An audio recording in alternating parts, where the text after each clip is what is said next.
Mam, untuk jadi ibu tunggal ini sendiri untuk Mas Gigit yang sudah mulai remaja, gimana nih Mbak memproteknya sendiri anak usia Mas Gigit? Anak seperti Mas Gabriel itu usia 17 tahun ini susah-susah gampang ya. Karena pastinya kalau kita ngomongin udah beda seperti anak kecil. Kalau anak kecil udah pasti nurut. Kalau sekarang mungkin dia lebih picky gitu. Maksudnya, mama kenapa ini nggak boleh? Alasannya apa? Jadi justru sekarang yang lebih protek tuh kayaknya bukan saya aja, tapi dia juga lebih memprotek saya gitu. Dari hal apa aja dia juga suka mengoreksi gitu. Tapi bukan berarti dia istilah Jawanya tuh ngelama atau bukan berarti dia tidak menghormati orang tua ya. Dia sangat mengerti unggah-ungguh, dia sangat mengerti akhlak, karena aku selalu mengajarkan nomor satu adalah adab dulu. Kemudian kamu bisa mendapatkan ilmu kalau kamu sudah beradab gitu. Jadi itu yang aku selalu tekankan sama anakku. Jadi di sini kalau Mas Gabriel bilang, sayang kamu nggak boleh kayak gini ya, kamu nggak boleh gitu, kamu harus kayak gini, itu dia selalu mau tahu alasannya apa. Jadi aku untuk menjelaskan segala sesuatunya itu aku harus bisa menjelaskan alasannya apa gitu. Aku tidak yang kamu nggak boleh gini ya, enggak. Aku selalu bilang, Mas kamu nggak boleh kayak gini ya, karena apa? Karena itu begini, gini. Oh gitu ya Mak, iya gitu. Contoh nih, kan kayak kemarin teman-temannya misalnya ada cewek gandengan, dia pernah tanya, Ma aku boleh nggak sih Ma kalau aku deket sama cewek gitu. Itu hal yang normal sih ya, itu tidak masalah. Tapi cuman aku bilang sebagai teman it's okay sayang, tapi tidak untuk menjalin suatu hubungan seperti orang dewasa, karena saat ini tujuan kamu itu apa, untuk cita-cita kamu itu yang kamu utamakan.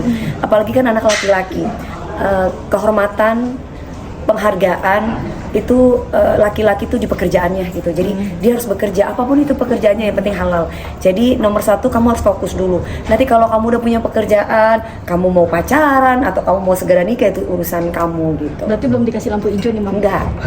Karena masih 17 tahun juga. Biar dia fokus untuk bekerja, untuk cita-citanya dia aja.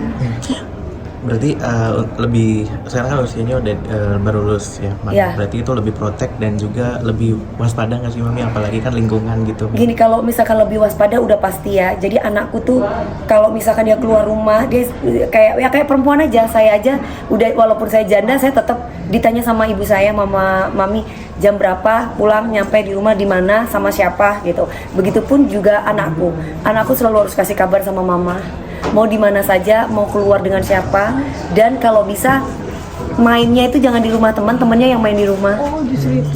Nginepnya di rumah. Jadi aku sudah sediakan makanan-makanan buat teman-temannya. Terus kemudian kalau belajar kan di sini kan ada latihan fisik, ada psikolog dan yang lain-lain. Jadi semuanya itu mereka lebih senang belajar di rumah anakku gitu. Jadi itu lebih tenang mamanya, karena di saat aku pulang pasti aku tanya, Gabriel jam berapa? Kalau belum pulang terus aku langsung telepon. Jadi disiplin itu penting ya. Jadi jam berapa janjinya tuh harus tepat. Ma, aku pulang nyampe rumah jam 6. Kalau misalkan jam 6 lebih 5 menit, itu aku langsung telepon. Kamu bilang jam 6 udah nyampe rumah, ada di mana? Macet, Ma. Dia tunjukin tuh. Dia video call, ditunjukin nih. Karena pergaulan anak sekarang kan gitu. Tapi dari kecil aku udah kasih pondasi keimanan sih sama dia. Dari kecil, dari dini gitu. Karena ibaratnya gini, anak itu kan kertas putih ya. Jadi kalau misalkan kita mau menggambar segala sesuatunya, mau mewarna apapun, itu tergantung orang tuanya. Ketika dia masih dalam bimbingan orang tuanya dan masih berada bersama orang tuanya, dia akan bercermin kepada orang tuanya.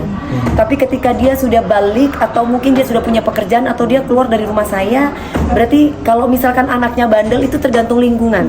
Tapi kalau misalkan dididik oleh orang tuanya itu dengan suatu kebaikan, dengan segala sesuatu yang berdasarkan agama, dia akan balik lagi ke yang baik gitu.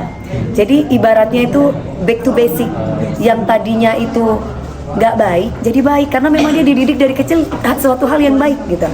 Nah itu yang aku terapkan ke anakku. Makanya nomor satu adalah akidah akhlak, yang nomor dua baru ilmu. Karena semakin dia rendah hati, semakin banyak ilmu yang dia dapat. Itu yang harus aku tekankan sama anak.